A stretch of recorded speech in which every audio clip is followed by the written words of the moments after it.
BNP সরকারের ১৮০ দিনের কর্মসূচিকে ঘিরে স্থানীয় সরকার প্রকৌশল অধিদপ্তর এলজিইডি নিয়েছে একাধিক উন্নয়ন উদ্যোগ। কর্মসংস্থান সৃষ্টি, গ্রামীণ সড়ক, সেতু, কালভার্ট, হাটবাজার ও স্থানীয় অবকাঠামো উন্নয়নের পাশাপাশি নতুন করে আরও ৫২টি প্রকল্প প্রণয়নের কাজ চলছে।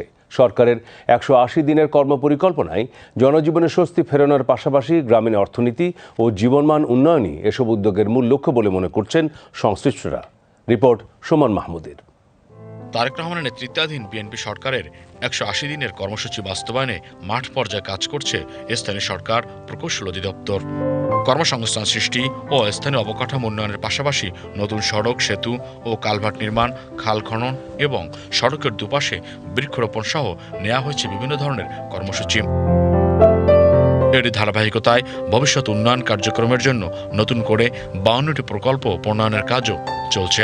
বর্তমান সরকারের নির্বাচনী ইস্তেহার আছে, তার সাথে সামঞ্জস্য রেখে ৫২টি ডিপিপি আমরা দাখিল করেছি। প্রায় ১ লক্ষ কোটি টাকার উন্নয়ন প্রকল্প আমরা এই ৬ মাসে প্ল্যানিং কমিশনে দাখিল করেছি।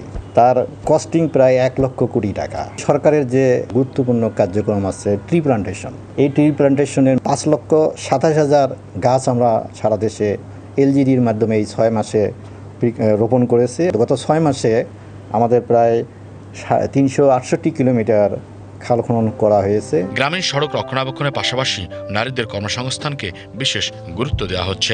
৬৪ জেলায় ৪৯৫ উপজেলায় ৯১,৫৬০ কিলোমিটার গ্রামীণ সড়ক নিয়মিত রক্ষণাবেক্ষণ প্রকল্পের মাধ্যমে ৪৫,০০০-এর বেশি দরিদ্র নারীকে কর্মসংস্থানের সুযোগ তৈরি করা হয়েছে। গ্রামীণ যে আমাদের পাকা রাস্তা আছে তার শোল্ডারগুলা গ্রহণযোগ্য পর্যায়ে থাকে, যাতে চলাচলে মানুষের কোনো সমস্যা না হয়, এবং এখানে নারী শ্রমিকরা কাজ করবে এবং এই নারী শ্রমিকরা আগামী ৪ বছর কাজ করবে এবং ৪৫,০০০ নারী শ্রমিক এই কার্যক্রমে অংশগ্রহণ করবে এবং সরকারের দারিদ্র বিমোচনে এটা একটা ব্যাপক ভূমিকা রাখবে। বেতনের একটা অংশ প্রতি মাসে মাসে তারা সঞ্চয় করবে। প্রতি ২ বছর বা ৩ বছর অন্তর যখন তারা চলে যাবে তখন তাদের সঞ্চয়, এর মধ্যে তাদের প্রশিক্ষণও দেওয়া হবে। তারা এই সঞ্চয়ের টাকা দিয়ে তার পরবর্তীতে তার ইনকাম জেনারেটিং কার্যক্রম গ্রহণ করতে পারবে।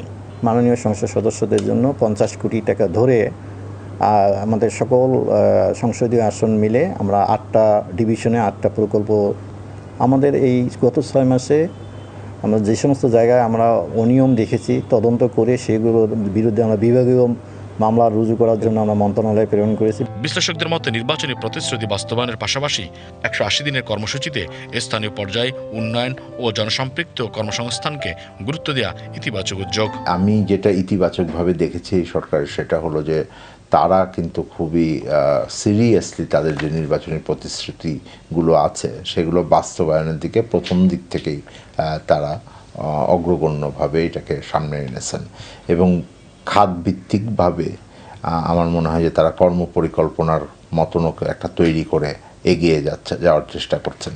সরকারি বরাদ্দের দরকার হবে এবং সেখানে অনেক সাধারণ মানুষের কাছে বিভিন্ন ধরনের সেবা পৌঁছে দেওয়ার প্রতিশ্রুতি জনগণকে সরকার দিয়েছেন। গ্রামীণ অর্থনীতি শক্তিশালী করা, যোগাযোগ ব্যবস্থার উন্নয়ন এবং স্থানীয় অবকাঠামো গড়ে তোলায় এলজিইডি গুরুত্বপূর্ণ ভূমিকা রাখছে।